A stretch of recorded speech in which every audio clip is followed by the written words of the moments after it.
ఈ కార్యక్రమం సమర్పిస్తున్నవారు అవార్డు గ్రహీతల మొట్టమొదటి ఏకైక original Thanjavur art academy, Kalasri Thanjavur art academy, door number 1164, near Panjagutta colony signals, Srinagar colony X road నుండి 9వ బిల్డింగ్, ఇండియన్ ఓవర్సీస్ బ్యాంక్ ప్రక్కన, హైదరాబాద్ 73. Website www.kalasriarttemple.com.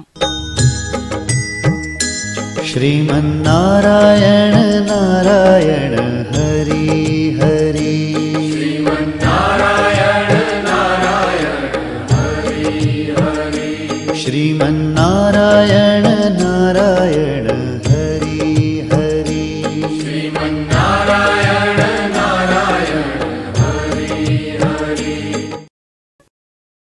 త్రికళా జ్ఞానంలోనికి సుస్వాగతం.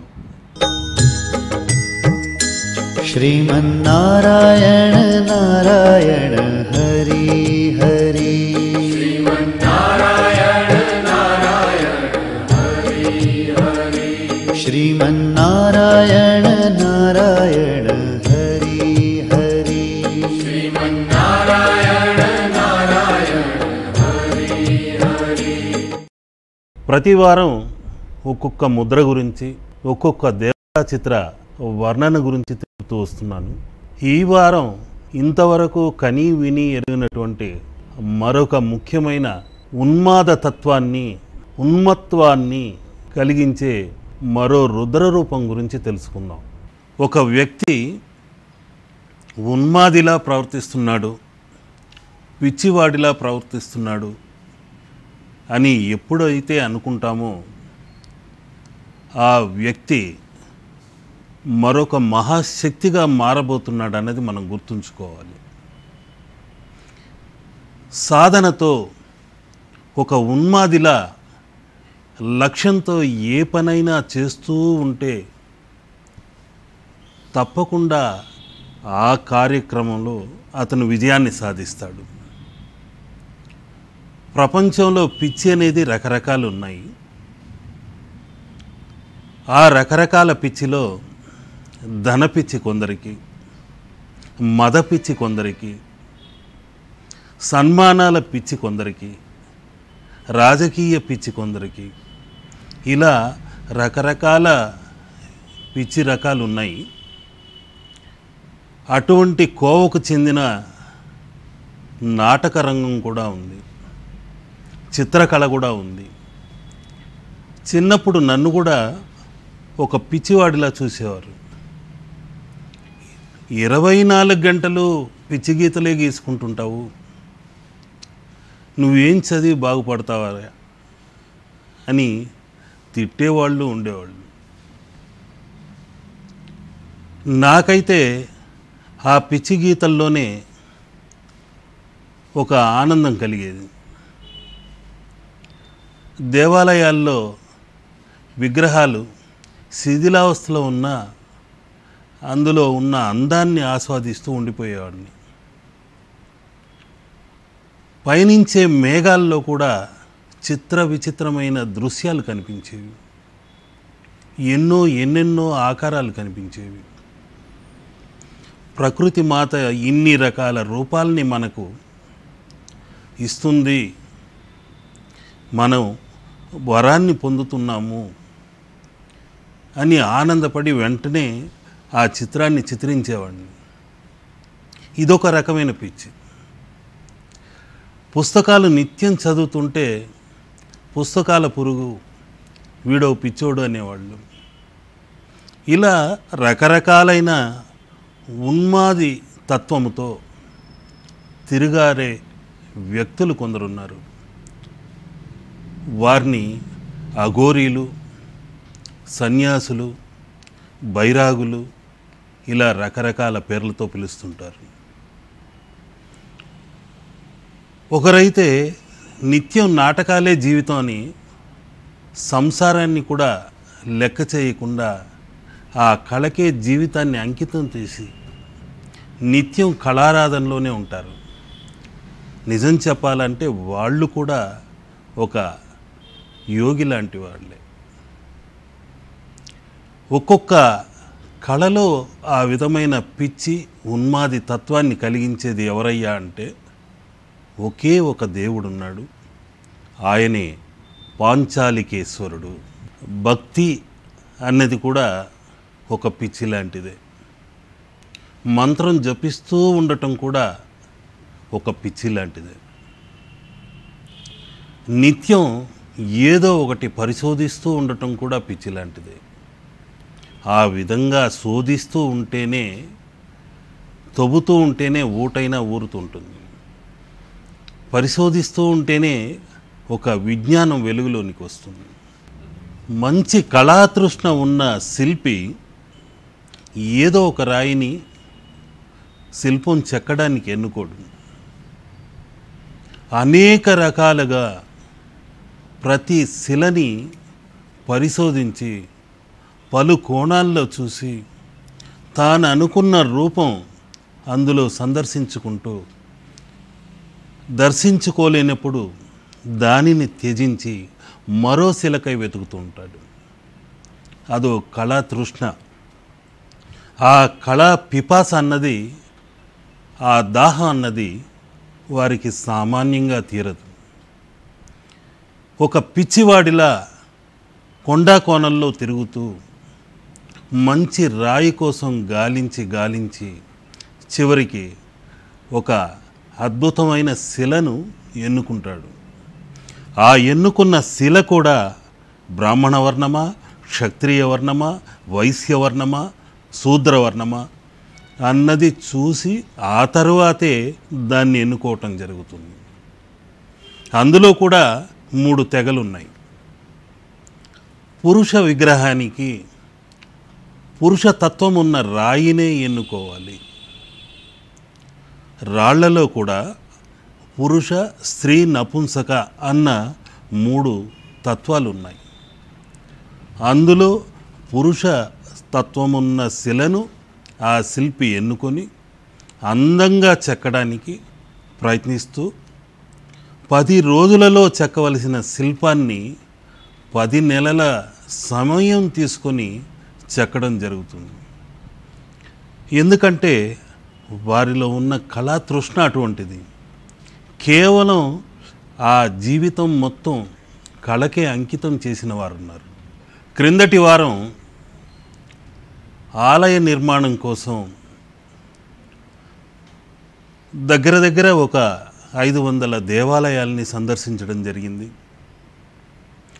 కనిపించిన రాయినల్లా పరిశోధించుకుంటూ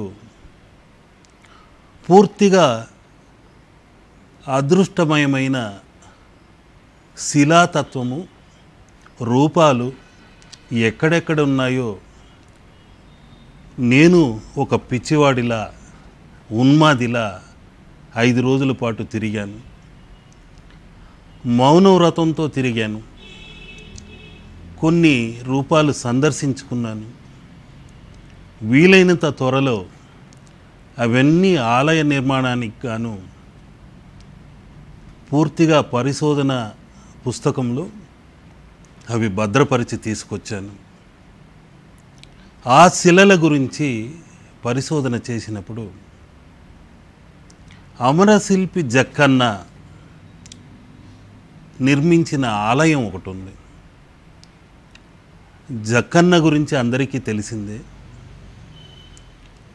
అక్కడికెళ్ళి నేను గొప్ప శిల్పిని, నేను గొప్ప చిత్రకారుడిని అని ఎవ్వరూ చెప్పలేరు. అటువంటి అద్భుతమైన కళాఖండాలు అక్కడున్నాయి. ఆనాటి యువతరము, నిన్నటి యువతరము, ఈనాటి యువతరము, రాబోయే యువతరం ఎలాంటి దుస్తులు వాడుతారో అవన్నీ ఆయన చెక్కి ఆ శిల్పాల్లో మలిచాడు. హై హీల్స్ చెప్పులు కూడా అందులో ఉన్నాయి.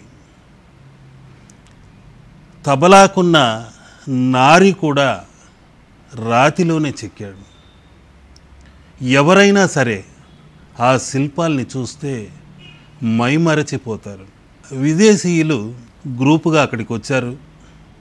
నేను చూస్తున్న చోటే నిలబడి నేను భారతదేశాన్నంతా చుట్టి వచ్చాను, కానీ నిజమైన తృప్తి నాకు ఈ దేవాలయంలోనే కనిపించింది, ఈ శిల్పాల్లోనే కనిపించింది అని తన్మయత్వంతో పొంగిపోయి ప్రతి రాయిని ముద్దాడుతున్నాడు.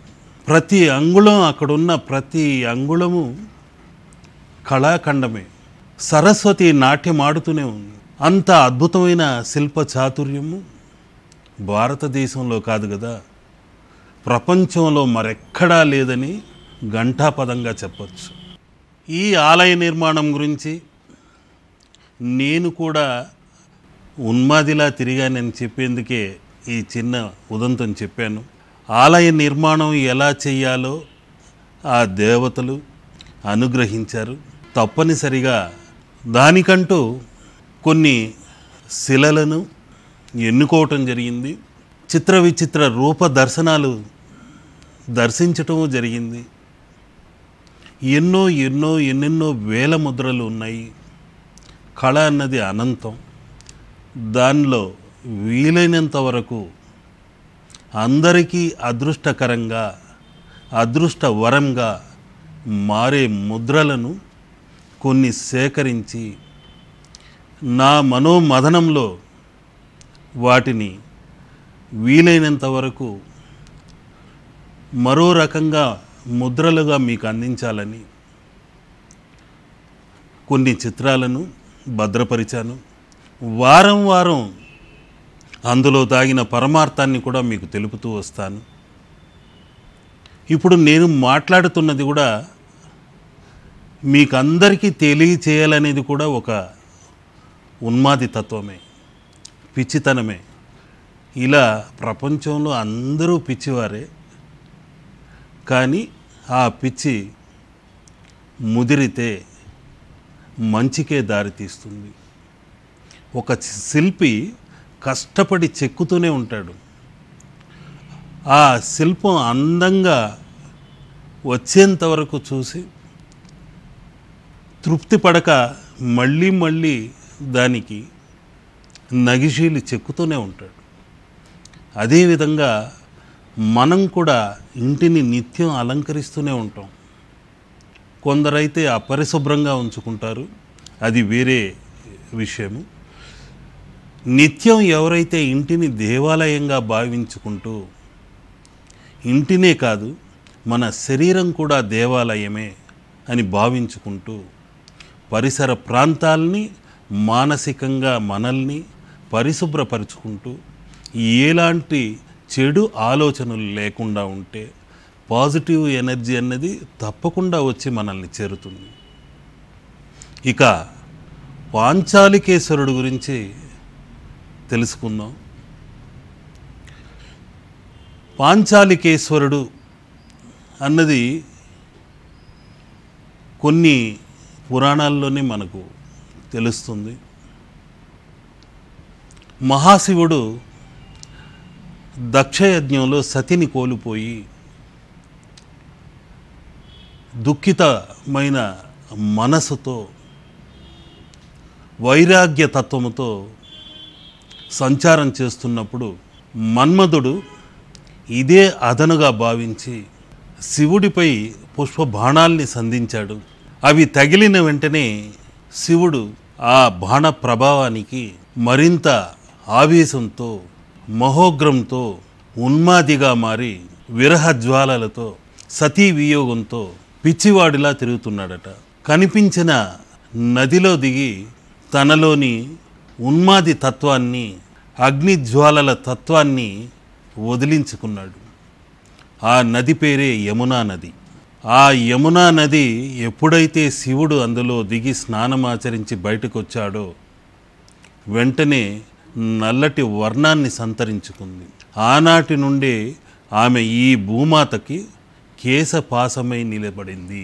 యమునా నది వర్ణము మారిన కారణం కూడా శివుడు ఆ ప్రదేశంలో స్నానమాచరించినందువల్ల.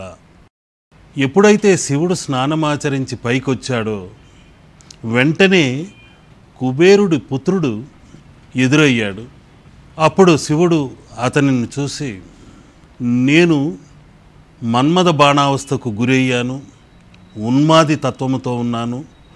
ఆ ఉన్మాది తత్వాన్ని నీవు స్వీకరిస్తే నీ తండ్రికి అనుగ్రహించినట్లు, సంపదలను ఇచ్చినట్లు నీకు నేను ఒక వరం ఇస్తాను అన్నాడు.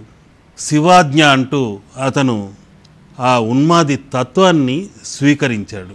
ఎప్పుడైతే ఆ ఉన్మాది తత్వం వదిలిందో వెంటనే ఆ మహేశ్వరుడు సంతోషంతో కుబేరుడి తనయుణ్ణి చూసి, నిర్భయంగా నా యొక్క ఉన్మాది తత్వాన్ని, వైరాగ్యాన్ని స్వీకరించినందువల్ల, నా మరో రూపం నీకు అందినందువల్ల ఈ రోజు నుండి నువ్వు పాంచాలికేశ్వరుడై పిలువబడతావు.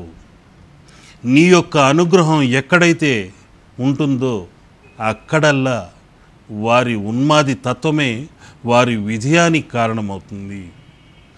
ఏ కళలో రాణించాలన్నా ఉన్మాది తత్వంతో పోరాడే వాళ్ళకి తప్పనిసరిగా నీవు సహాయ సహకారాలు అందిస్తావు. నీ వరంతో వాళ్ళు పైకి ఎదుగుతారు అని అభయమిచ్చి వరాలను ఒసిగాడు. ఆ పాంచాలికేశ్వరుడు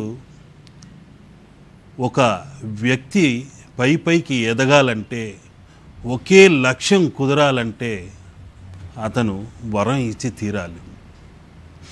అందుకని కొన్ని సమయాలలో అది నాటకరంగం కానివ్వండి, శిల్పాలు చెక్కడంలో కానివ్వండి, చిత్రకళ కానివ్వండి, రాజకీయాలు కానివ్వండి, మరో ఏ వ్యామోహమైనా కానివ్వండి, ఎందులోనైనా రాణించాలంటే ఆ ఉన్మాది తత్వముతో పోరాడి పైకి రావాలంటే ఓం పాంచాలికేశ్వరాయ నమః అనుకొని పఠించిన వెంటనే తప్పనిసరిగా ఒకే లక్ష్యంతో, లక్ష్మీకరంతో, లక్ష్మీ వరంతో ముందుకు వెళుతారు, విజయాన్ని సాధించి తీరుతారు. ఇది పాంచాలికేశ్వరుడి తత్వమే కాదు, ప్రతి మనిషి జీవితంలో ఒకే లక్ష్యంతో, ఒకే గమ్యంతో ప్రతి విషయాన్ని శోధించి గాలించి తనకు ఎంతవరకు అవసరమవుతుందో, ఎంతవరకు ఇతరులకు అవసరమవుతుందో, ప్రయోజనకారిగా ఉంటుందో అని నిత్యం దాన్ని గురించి ఆలోచిస్తూ ముందుకెళితే తప్పనిసరిగా ఏ విషయంలోనైనా, ఏ కళలోనైనా రాణిస్తారు. మీ పిల్లలు చదువులో రాణించాలన్నా, వాళ్ళకి ఆ చదువులో ఉన్మాది తత్వంతో పోరాడి పైకి రావాలన్నా కూడా ఓం పాంచాలికేశ్వరాయ నమః అంటూ ఒక 3 సార్లు చదివించండి. సోమవారం ఈ మంత్రాన్ని జపించిన వెంటనే తప్పనిసరిగా మంచి ఫలితాన్ని ఇస్తుంది. ఆ శివుడి అనుగ్రహంతో వారు పైకి ఎదిగి విజయాన్ని సాధిస్తారు. ఇలా మొగ్గలా ముడుచుకుపోయిన వ్యక్తులు కూడా ఒక్కసారిగా వికసించి పులిపంజల చేతినిలా పాంచాలికేశ్వర ముద్రతో ముందుకెళితే తప్పనిసరిగా విజయం సాధిస్తారు. ఈ పాంచాలికేశ్వర ముద్ర తప్పనిసరిగా మీ అందరిలోనూ కళాతృష్ణను పెంచి, కళా పిపాసను పెంచి, కళారాధనను కలిగించేలాగా ఒక ఉన్మాదమైన ఆరాధనను మీకు చేకూర్చాలని ఈ పాంచాలికేశ్వరుడిని ప్రార్థిస్తున్నాను.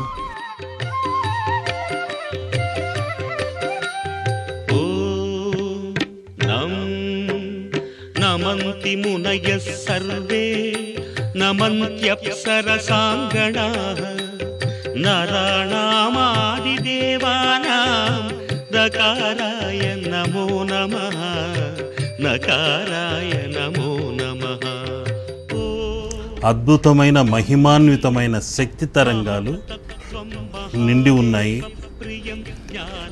ఈ హస్తాన్ని ఇలా పులిపంజలా పెట్టి ఈ పాంచాలికేశ్వర తత్వముతో పిల్లిలా కాకుండా పులిలా ముందుకు దూకి అన్నింటా నేను విజయం సాధించగలను అని మనోధైర్యంతో ముందడుగు వేస్తే తప్పనిసరిగా ఈ పులిపంజలా ఉన్న హస్తం ఈశ్వర దర్శనాన్ని మీకు కలిగించి అద్భుతమైన తరంగాల్ని మీకు అందిస్తుంది. నమో నమః.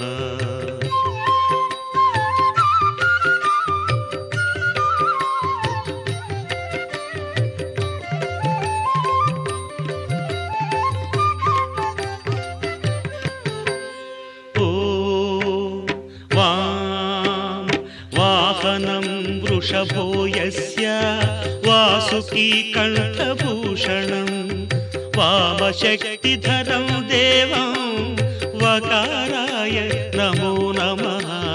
వకారాయ నమో నమః. ఓం అపూర్వమైన యకారే సంస్థిత ఈశ్వర అంశాన్ని యకారం పరమం శుభం అందుకొని నిత్యం పరమ పాంచాలికేశ్వరుడుగా ఈశ్వరాంశతో ప్రతి ఒక్కరికి నిత్యం ప్రతి ఒక్క పనిలోనూ ఒక ఉన్మాద స్థితిని తీసుకెళ్ళి కళా తృష్ణను రేకెత్తించి వారిలోని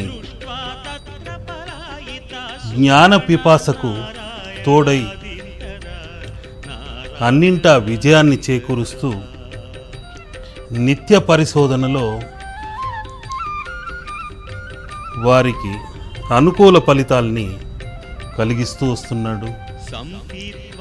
ఈ పంచలింగేశ్వరుడు పాంచాలికేశ్వరుడై ప్రతి ఒక్కరికి అద్భుతమైన అనుగ్రహ తరంగాల్ని అందించాలని ఈ చిత్రాన్ని చిత్రించి చూపిస్తున్నాను. తస్య మృత్యుభయం నాస్తి హ్యపమృత్యుభయం కుతః హ్యపమృ